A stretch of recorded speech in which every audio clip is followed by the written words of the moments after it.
Hey guys, Jason the Phone Boy here. Excuse me. Wanted to go over the 5-minute bug out test. Now, I've done this myself a few times.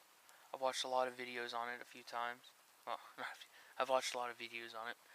And I keep seeing the same reoccurring thing in these videos.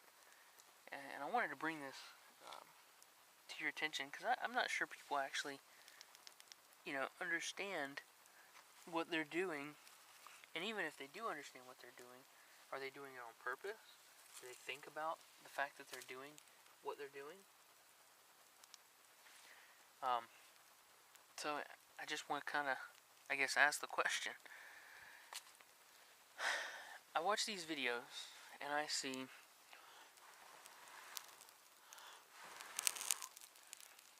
these people who are very well prepared go out.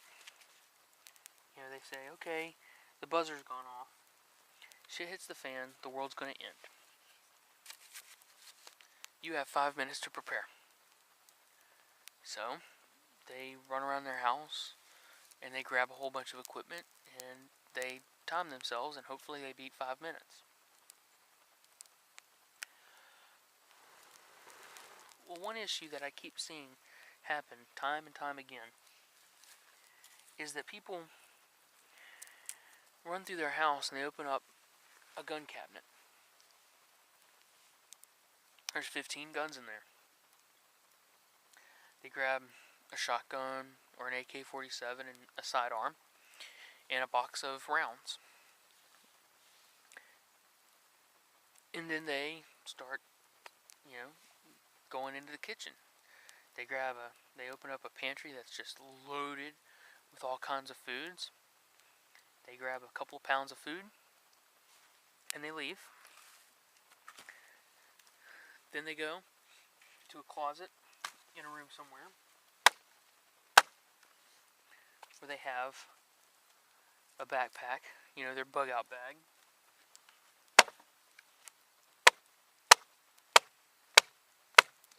Dadgone, can't break that thing. They grab a backpack with some clothing and some survival items, and then they call themselves ready and walk out the door. Here's the flaw that I see with that. They opened up a gun cabinet full of guns. They grabbed 2 or 3. They opened up a pantry full of food. They grabbed a few pounds. And then they grabbed some survival equipment. What's the purpose in buying all of that stuff and hoarding all of that stuff if you're just going to leave it behind? Now, I understand this might be a bug out situation in the sense of, something's already happened. You've been at home for the last however long, and then all of a sudden you have to get out immediately. But I think the question is still important. You have all of this equipment and you're just going to bail and leave it all behind? I don't understand the justification behind that. And maybe I just don't understand the whole process of the 5-minute bug out very well. And that could be. I mean, I've done it a couple of times just to see if I could bug out quickly. But yeah, it makes me wonder what's the reason behind it? Why 5 minutes? Don't you think if a hurricane's coming, you'd have more than 5 minutes to get out of the house? If a tornado's coming, you don't have 5 minutes. If an earthquake happens, you got no time at all. What's the point in the 5-minute bug out? What's the 5 minutes? The countdown. If a nuclear, situation were to happen, the fact of the matter is, I'm not grabbing anything. I'm going to run as fast as I can and see if I can beat that stupid nuclear bomb.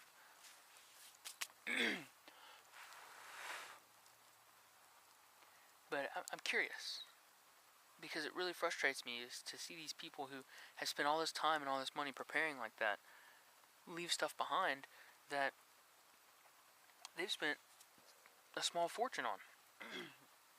I know I wouldn't want to leave half that stuff behind, especially if I spent the money that some of these guys spend. So that's just kind of a thought on that. I'm not picking on anybody. I'm not, trying to start an ugly discussion. I'm just asking a serious question. Why 5 minutes? And what's the purpose? What's the situation that you're preparing for? And then I wanted to give kind of a quick run through of how I did mine. I've done mine several times. I've come up with 2 ways that I'm going to do mine. The first way is throw everything on your bed. Your guns, your knives, your camping equipment, your food, everything. Just throw it on your bed. You can fill more than half of your bed up with stuff. And then grab the corners of your sheets and your covers, fold them around, and as long as you can carry it, you've got it. Now, this may be clumsy, but this is the way I would do it if I were getting into my vehicle to leave. You throw everything in there, then toss it all in the back of your truck and haul butt out of town. Well, what if I'm not getting into a vehicle? What if I'm bugging out into the woods? Same concept, different packaging. I have a large duffel bag, and when I say large, I mean a duffel bag that's probably about 7 feet long, and could probably hold 2 humans. I mean, it's one of those large. It's not 7 feet. It's probably more like 5 feet, but it's one of those large military duffel bags that has 2 side-by-side zippers with about an 8-inch gap, and it's already opened up and ready to go under my bed. So if a bug-out situation were to happen, I can throw the duffel bag onto my bed, throw my guns in there. It's large enough for guns. Throw my guns in there, throw my food in there, throw my clothes in there, everything I want to throw into that bag. And then I tie it onto my back. I mean, it's basically, it has 2 straps, like backpack straps. It's not comfortable, it's not meant to go mountain hiking in, but, the fact of the matter, it's a bug-out situation. You got to get out of there as fast as possible. And I would throw my, I would throw like a soft mountain backpack in there. Or I've actually got one rolled up inside there. It's just a small one, but it's about the size of an Alice pack, but it has a kidney pad. So if I once I get into the woods, I can evaluate my gear and say, this is what I really need. This is what I can really carry. And I can, traverse farther into the woods after that. But I haven't seen anybody pull something like that off yet. Most of the people that I see, they grab a backpack, they grab a couple of guns, they strap stuff all over their body. That's a lot of gear to have to drop if you're running for your life. If you've got all kinds of modular gear that's attached to each other, and you're out in the woods running from somebody or something like a bear, you've got to drop all that stuff. How are you going to pull that off? You got to drop the backpack, you got to drop your waist belt, you got to drop, a gear harness, and drop your guns and your ammo, and everything's piece by piece. So think about it. You're out in the woods and you're running from somebody or something, and a bear comes up and you're running from the bear. You drop one bag full of all of your gear and leave it behind. The bear may rummage through that bag, he may continue chasing you, but you can go back to that bag, and your gear is going to be within an area of where that bag is, instead of dropping things here and there through the woods while you're trying to run for your life. So just a thought, way you can do it, some strategy behind it. I definitely don't have the materials that most people have. I've only got a couple of guns, so I don't have to worry about, going through 15 weapons and deciding which one I'm going to take. I know which ones I'm going to take. I'm going to take my 760